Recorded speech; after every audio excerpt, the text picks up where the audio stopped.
নমস্কার। কবিতা পুজোর সাজ। কবিগুরু রবীন্দ্রনাথ ঠাকুর। আশ্বিনের মাঝামাঝি উঠিল বাজনা বাজি, পূজার সময় এলো কাছে। মধু বিধু দুই ভাই ছোটাছুটি করে তাই, আনন্দে দু হাত তুলি নাচে। পিতা বসেই ছিল দাঁড়ে, দুজনে শুধালো তারে, কি পোশাক আনিয়াছ কিনে? পিতা কহেন, আছে আছে তোদের মায়ের কাছে, দেখিতে পাইবি ঠিক দিনে। সবুর সহেনার জননীরে বারবার কহে, মাগো ধরি তোর পায়ে, বাবা আমাদের তরে কি কিনে এনেছে ঘরে, একবার দেন আমা দেখায়ে। ব্যস্ত দেখি হাসিয়া মা দুখানি ছিটের জামা দেখাইল করিয়া আদর। মধু কহে, আর নেই? মা কহিল, আছে এই একজোড়া ধুতি ও চাদর। রাগিয়া আগুন ছেলে কাপড় ধুলায় ফেলে কাঁদিয়া কহিল, চাহি না মা, রায়বাবুদের গুপি পেয়েছে জরির টুপি, ফুলকাটা শাটিনের জামা। মা কহিল, মধু ছিছি, কেন কাঁদো মিছামিছি?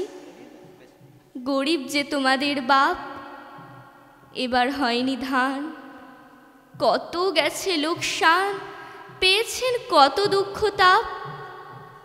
তবু দেখো বহু ক্লেশে তোমাদের ভালোবেসে সাধ্যমতো আনিয়াছেন কিনে। সে জিনিস অনাদরে ফেলিলি ধুলির পরে, এই শিক্ষা হলো এতদিনে।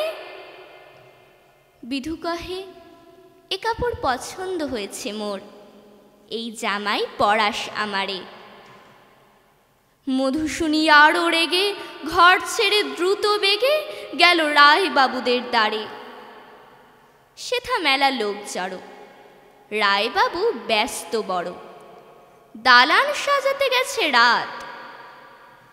মধু যাবে এক কোণে দাঁড়াইল ম্লান মনে, চোখে তার পড়িল হঠাৎ। কাছে ডাকি স্নেহ ভরে কহেন করুণ স্বরে তারে দুই বাহুতে বাঁধিয়া, কিরে মধু হয়েছে কি, তোরে যে শুকনো দেখি?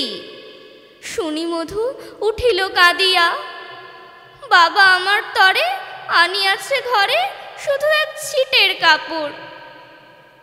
শুনি রায় মহাশয় হাসিয়া মধুরে কয়, সেজন্য ভাবনা কি বা তোর? ছেলেরে ডাকিয়া চুপি কহিলেন, ওরে গুপি, তোর জামা দে তুই মধুকে। গুপির সে জামা পেয়ে মধু ঘরে যায় ধে, হাসি আর নাহি ধরে মুখে। বুক ফুলাইয়া চলে সবারে ডাকিয়া বলে, দেখো কাকা, দেখো চেয়ে মামা, ওই আমাদের বিধু ছিট পড়িয়াছে শুধু, মোর গায়ে শাটিনের জামা। মাসুনি কহেন আসি, লাজি অশ্রু জলে ভাসি, কপালে করিয়া করাঘাত।